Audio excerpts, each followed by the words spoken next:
Bismillah. Assalamualaikum warahmatullahi wabarakatuh. Innal hamdalillah nahmaduhu wa nasta'inuhu wa nastaghfiruh wa na'udzu billahi min shururi anfusina wa sayyiati a'malina. May yahdihillahu fala mudhillalah wa may yudlil fala hadiyalah.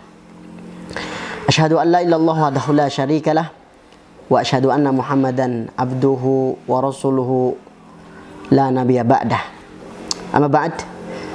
Para santri yang insyaallah dimuliakan Allah Subhanahu wa taala, selalu kita bersyukur kepada Allah Subhanahu wa taala atas segala nikmat-nikmatnya yang telah diberikan kepada kita semua, sehingga kita masih bisa melaksanakan kewajiban kita sebagai penuntut ilmu, yakni melaksanakan kegiatan belajar mengajar di pesantren yang tercinta ini, di pesantren kita, yakni di SMP Darul Quran Al-Wafa.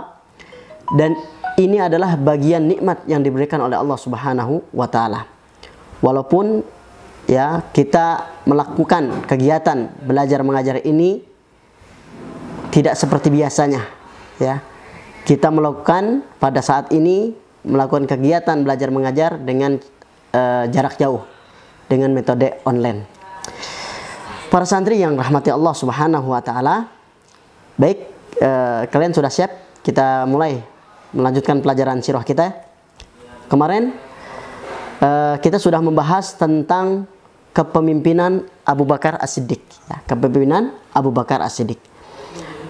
Kita tahu bahwa tatkala seorang pemimpin diangkat, dilantik oleh tatanan jajaran kepemerintahannya, terutama para yang membaiatnya, maka dia mempunyai langkah-langkah awal untuk melakukan visi dan misi atau tugas penting yang dia harus lakukan.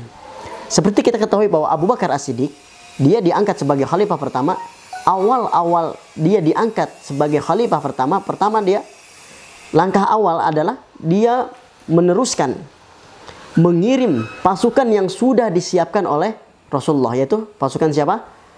Usamah bin Zaid, yaitu yang melakukan perang Mu'tah. Perang Mu'tah itu Masya Allah mendapatkan kemenangan yang luar biasa. Kemudian Abu Bakar As-Siddiq juga melakukan penyerangan, melakukan penertiban, melakukan peperangan terhadap orang-orang yang membangkang terhadap, pertama, membayar zakat. Kemudian ada orang-orang yang memang dia yakni kufar, dia kembali ke murtad, dia kembali kepada ajaran nenek moyang mereka, yaitu menyembah berhala bukan menyembah Allah. Dan juga tak kalah lebih pentingnya lagi bahwa Abu Bakar melakukan, tatkala dia diangkat sebagai khalifah, dia melakukan menyerang, menumpas sampai ke akar-akarnya, sampai habis nabi-nabi palsu. Ini adalah tidak mudah, ya, tidak mudah untuk melakukan hal-hal tersebut yang benar-benar dilakukan dengan mengerahkan seluruh potensi yang ada, mengorbankan seluruh semua aspek, ya, para sahabat, pikiran, dan semuanya, harta dan benda, untuk menumpas para nabi palsu. Kemarin kita sudah jelaskan tentang Abu Bakar menumpas nabi palsu, ya. Itu kemarin kita sudah jelaskan nabi palsu yang pertama adalah Musailamah Al-Kazzab. Dia sudah ditumpas dan berhasil dibunuh, ya. Waktu itu perang Yamamah, ya. Di perang Yamamah itu banyak sekali, ya, yang terbunuh, para sahabat juga terbunuh di situ. Dan akhirnya alhamdulillah dengan pertolongan Allah, maka nabi palsu tersebut berhasil dibunuh. Musailamah Al-Kazzab berhasil dibunuh oleh siapa? Oleh Wahsy, ya, dengan tombaknya sendiri. Subhanallah. Kemarin kita sudah jelaskan tentang Wahsy. Baik, selanjutnya pada pertemuan ini kita juga masih membahas tentang nabi-nabi palsu, karena banyak nabi-nabi palsu. Ada yang di masa Abu Bakar, ada juga di masa Rasulullah SAW. Nah, di antaranya selain Musailamah Al-Kadzdzab, itu ada nabi palsu yang bernama Aswad Al-Ansi. Aswad Al-Ansi. Ini adalah nabi palsu juga yang mengaku-ngaku. Nah, Aswad Al-Ansi ini ya, itu dia mengaku sebagai nabi tatkala Rasulullah SAW masih hidup. Ya, tatkala Rasulullah SAW sakit, dia memproklamirkan sebagai nabi. Ya, pada awalnya kita ketahui bahwa orang-orang tersebut masuk Islam, tapi tatkala dia kembali ke perkampungannya, ya, dia kembali murtad dan dia bahkan mengklaim diri dia sendiri sebagai nabi palsu. Nah, Aswad Al-Ansi ini siapa? Aswad Al-Ansi nama aslinya adalah Abdullah bin Ka'ab bin Auf Al-Ansi. Ya, Al-Ansi. Dia dari keturunan berkulit hitam dari Habasyah. Tetapi dia menjadi ketua atau pimpinan dari suku Bani Mazhil di daerah Yaman. Jadi dia ya tinggal di daerah Yaman. Ya, dan dia juga terkenal di sana di Yaman, dia terkenal adalah seorang yang kaya raya di Son'a. Son'a itu adalah ibu kota Yaman. Nah, dan juga dia terkenal sebagai ahli tenung. Apa ahli tenung? Yaitu adalah tenung itu disebut santet gitu ya. Ahli sihir. Kita ketahui orang yang ahli tenung, ahli sihir itu bergaulnya, bermuamalnya dengan syaitan. Nah, Aswad Al-Ansi ini memproklamirkan diri dia sebagai nabi. Bahkan dia memberikan kabar kepada penduduk setempat di daerah Bani Muzail bahwa dia adalah nabi. Kemudian dia diberikan wahyu dari malaikat, dan dia katakan bahwa aku mendapatkan wahyu dari 2 orang malaikat. Nah, dari 2 orang malaikat, bukan malaikat Jibril, tapi dia katakan 2 orang malaikat itu adalah namanya Suhaik dan Syakik, ya. Suhaik dan Sukaik. Suhaik dan Sukaik itu nama malaikat. Ya, ada nggak nama malaikat seperti itu? Suhaik dan Sukaik.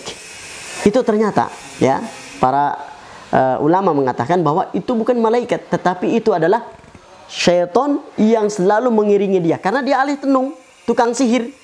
Nah, setiap tukang sihir, setiap dukun pasti dia ada yang membantunya, itu para syaitan. Dia kerjasama dengan syaitan, dengan para syaitan. Dia melakukan apa yang dia kendaki, tapi dia juga harus melakukan kekufuran, ya, perbuatan kekufuran, perbuatan yang menyimpang dari aturan agama. Nah, Aswad ini, ya, Al-Ansi ini, dia karena dia orang terpandang, orang terkaya, dan dia ahli tenung, ahli sihir, dan dia mengaku bahwa ada malaikat yang mengiringi dia, yaitu siapa nama malaikat? Suhaik dan Sukaik, ya. Sehingga pengaruh bicaranya itu didengar di sebagian bani-bani di Yaman, ya. Bahkan dengan kekuatannya yang dia miliki, maka Aswad ini bisa merebut, ya, kerajaan di Yaman, di Son'a, yang dipimpin waktu itu gubernurnya yang dipimpin oleh Shahr bin Bazan. Nah, Shahr bin Bazan ini dilengserkan, ya, diserang oleh Aswad, diambil alih kerajaannya, sehingga ya pemerintahan tersebut diambil alih oleh Aswad. Di Yaman sudah diambil alih. Nah, padahal Shahr bin Bazan ini adalah salah satu gubernur yang diutus oleh Rasulullah SAW, ya, di bawah pemerintahan Madinah. Kemudian setelah mendengar bahwa Yaman dikuasai oleh Aswad, dan juga bahwa janda Shahr, yaitu istrinya Shahr bin Bazan, itu dipaksa untuk dijadikan gundiknya oleh Aswad. Nah, berita itu sampai kepada Rasulullah SAW. Maka Rasulullah SAW, ini nabi palsu ini masih Rasulullah hidup, ya, bukan pada saat Rasulullah sudah meninggal, ya. Kemudian Rasulullah SAW mengutus, ya, atau memberikan surat kepada siapa? Kepada Mu'adz bin Jabal. Karena Mu'adz bin Jabal itu diutus oleh Rasulullah SAW untuk berdakwah di sana. Juru dakwah di sana di Yaman itu adalah Mu'adz bin Jabal. Sehingga pesan Rasulullah SAW kepada Mu'adz melalui suratnya, ya, Rasulullah berpesan, wahai Mu'adz dan kaum muslimin yang di bawah kepemimpinannya, maka tetaplah berpegang teguh kepada ajaran Islam dan jangan sampai tertipu dengan pengaruh aswad. Ini pesan Rasulullah SAW melalui suratnya yang disampaikan oleh Mu'adz bin Jabal. Kemudian kata Rasulullah SAW, kaum muslimin yang berada di Yaman, ya, hendaknya harus bertindak tegas, hendaknya harus memerangi dan merebut kembali, ya, daerah-daerah yang dikuasai oleh aswad. Sehingga semua itu, maka pesan Rasulullah SAW itu benar-benar dilaksanakan, dipegang oleh para kaum muslimin di Yaman, terutama Mu'adz bin Jabal. Mereka memeranginya. Akhirnya mereka berperang terhadap tentara Al-Aswad Al-Ansi ini, memerangi dan perang berkecambuk, sehingga pada suatu ketika Aswad ini terbunuh. Dia terbunuhnya bukan di medan peperangan, tetapi Aswad ini terbunuh di kerajaannya sendiri, di istananya sendiri. Siapa yang membunuhnya? Yang berhasil membunuh Aswad adalah Fairuz ad-Dilami. Fairuz ad-Dilami. Dia berhasil membunuh Aswad. Pada saat itu Aswad sedang mabuk. Dan kalau orang mabuk sudah nggak bisa, ya, nggak bisa mempertahankan diri dia. Pikirannya sudah tidak waras lagi dia. Dia tidak bisa membela diri dia sendiri. Nah, pada saat dia mabuk, Fairuz masuk ke dalam istana tersebut. Masuk ke dalam istana. Sehingga dia mudah sekali untuk memenggal kepalanya. Nah itu Fairuz ini juga dibantu oleh Janda Sahar. Janda Sahar itu tadi adalah istrinya dari Sahar bin Bazan, gubernur di Yaman pada saat gubernur Son'a pada saat itu. Sehingga dia dipaksa menjadi wanita istri simpanan oleh Aswad, dan dia bekerjasama dengan Fairuz untuk membunuh Aswad. Akhirnya terbunuhlah Aswad Al-Ansi ini terbunuh. Maka setelah terbunuh Aswad ini, maka kendorlah, ya, semua pasukan, semua pengikut Aswad, dan akhirnya semua kaum muslimin berhasil menguasai kembali, merebut kembali daerah-daerah yang dikuasai oleh Aswad, karena Aswad sudah terbunuh oleh siapa? Fairuz ad-Dilami. Itu terjadi pada tahun 11 Hijriah yang bertepatan dengan 632 Masehi, yaitu menjelang wafatnya Rasulullah Shallallahu Alaihi Wasallam. Ya, Nabi palsu yang kedua ini sudah diselesaikan, sudah dibunuh. Kemudian ada juga nabi palsu selanjutnya, itu Tulaiha bin Khuwailid al-Asadi. Tulaiha bin Khuwailid al-Asadi. Ini ada nabi palsu juga. Dan ini terjadi pada masa zaman Abu Bakar. Ya, bukan pada zaman Rasulullah. Tatkala, ya, pada awalnya dia memeluk Islam. Nah, tetapi tatkala Rasulullah SAW wafat, meninggal dunia, maka Tulaiha ini kembali murtad. Kembali kafir, keluar dari agama Islam. Dan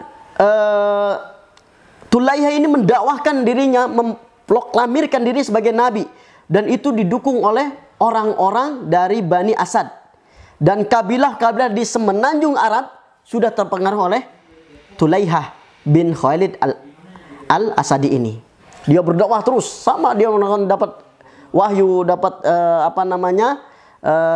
dapat kiriman dari malaikat, gitu ya, dapat wahyu dari Allah melalui malaikat, begitu sama seperti mendakwahkan dia adalah nabi palsu. Kita ketahui bahwa tidak ada nabi setelah Rasulullah SAW, karena Rasulullah SAW khatamul anbiya wal mursalin. Rasulullah itu adalah penutupnya para nabi dan para rasul. Nah, akhirnya Abu Bakar As-Siddiq bertindak tegas. Dia mengumpulkan pasukan, mengangkat Khalid bin Walid sebagai panglima besarnya. Akhirnya Khalid bin Walid menyerang semua tentara Tulaiha. Tulaiha sudah tentara kuda kocar kacir. Akhirnya dia tahu bahwa pasukannya akan kalah, dan akhirnya dia melarikan diri ke Syam. Dia tidak berhasil terbunuh, tapi dia melarikan diri ke Syam. Dia meminta perlindungan kepada orang-orang Romawi, nanti di Imperium Romawi, ya. Nah itu, ya, ada 3 nabi palsu. Pertama itu Musailimah al-Kadzdzab, kemudian Asad al-Ansi, kemudian Tulaiha bin Khuwailid al-Asadi. Nah, setelah itu, setelah Abu Bakar melakukan hal demikian, memerangi nabi palsu, menumpas orang-orang, memerangi orang-orang yang tidak membayar zakat, ya, kemudian memerangi orang-orang yang murtad, ya, sudah selesai. Akhirnya pada saat itu ada masa tatkala perang Yamamah, itu terjadi banyak korban jiwa dari para sahabat Rasulullah SAW yang menghafal Al-Quran. Ya. Nah, hal ini Umar bin Khattab sangat khawatir sekali. Karena Umar bin Khattab melihat pada perang Yamamah, pada serat perang memerangi nabi palsu tersebut, banyak para sahabat yang meninggal dunia. 70 orang di antaranya penghafal Quran, sahabat Rasulullah SAW. Sehingga kekhawatiran ini timbul di hati Umar bin Khattab. Maka Umar bin Khattab melakukan mengusulkan kepada Abu Bakar agar mengumpulkan Al-Quran. Karena khawatir ini pada perang Yamamah 70 orang sahabat penghafal Quran sudah meninggal, syahid di medan perang. Khawatir nanti tatkala ada peperangan kembali, itu akan banyak syahid-syahid para sahabat pada meninggal. Sehingga kekhawatiran ini Al-Quran akan hilang, penjagaan Al-Quran tidak kuat gitu ya. Karena pada saat itu Al-Quran ada di dada-dada para sahabat, ada di pelapah kurma, di tulang ya, ditulis. Akhirnya Umar bin Khattab menemui Abu Bakar, dan Umar mengatakan bahwa, ya Abu Bakar, aku khawatir dengan meninggalnya para sahabat penghafal Quran, meninggalnya para sahabat Rasulullah SAW, sehingga aku khawatir itu akan hilang. Nah, dia mengusulkan bagaimana kalau kita kumpulkan dari seluruh sahabat yang ada, yang bacaannya mereka menghafal, kemudian ada yang menulisnya di kulit-kulit onta, di kulit-kulit binatang, dikumpulkan. Akhirnya Abu Bakar setuju, baik kalau gitu aku akan membentuk suatu tim khusus menangani tentang pembukuan Al-Quran. Waktu itu bukan Al-Quran, mengumpulkan suhuf gitu ya. Ada semua lembaran yang ada, hafalan yang dihafal oleh para sahabat, Al-Quran yang dihafal oleh para sahabat, dikumpulkan, ditulis. Dan Abu Bakar As-Siddiq membentuk tim ya, dan diangkat sebagai ketua pengumpulan Al-Quran itu. Ketua tim tersebut adalah Zaid bin Thabit ya, sebagai koordinator untuk pengumpulan pelaksanaan tugas tersebut. Akhirnya Zaid ditunjuk sebagai koordinator dan dibantu oleh para sahabat yang lain untuk mengumpulkan Al-Quran ya. Akhirnya ditulis semua ditulis oleh Zaid bin Thabit, dari hafalan para sahabat, dari yang tertulis di pelapah kurma, di tulang, di kulit binatang, semua dikumpulkan, dijadikan semua dari awal sampai akhir dikumpulkan, maka hal tersebut dikumpulkan dari satu mushaf. Maka pengumpulan Al-Quran itu disebut mushaf oleh Abu Bakar As-Siddiq. Nah, setelah itu terkumpul, maka Abu Bakar As-Siddiq ya menyimpan baik-baik mushaf tersebut, Al-Quran tersebut disimpan selama masa dia menjadi seorang khalifah. Nah, tatkala beliau wafat, maka mushaf itu diberikan kepada siapa? Kepada Umar bin Khattab ya, sebagai pengganti beliau menjadi khalifah kedua di muka bumi ini. Akhirnya diberikan kepada Umar bin Khattab mushaf tersebut, dan Umar bin Khattab menerima mushaf tersebut. Kemudian Umar bin Khattab memberikannya kepada anaknya Hafsah. Ya, Hafsah itu adalah anak beliau, dan Hafsah itu adalah salah satu di antara istrinya Nabi kita Muhammad SAW, salah satu istri Rasulullah SAW. Baik, sampai di sini dulu pembahasan kita tentang sirah kepemimpinan Abu Bakar As-Siddiq. Mudah-mudahan ada manfaatnya, dan kalau ada pertanyaan silahkan japri, dan tugasnya seperti biasa dicatat poin-poin pentingnya ya, dicatat poin-poin pentingnya. Nanti itulah ya, nanti akan dijadikan sebagai ujian. Baik, kita tutup pelajaran kita ini dengan pembacaan doa kafaratul majlis. Subhanakallahumma bihamdika asyhadu an la ilaha illa anta astaghfiruka wa atubu ilaik. Sekian, assalamualaikum warahmatullahi wabarakatuh.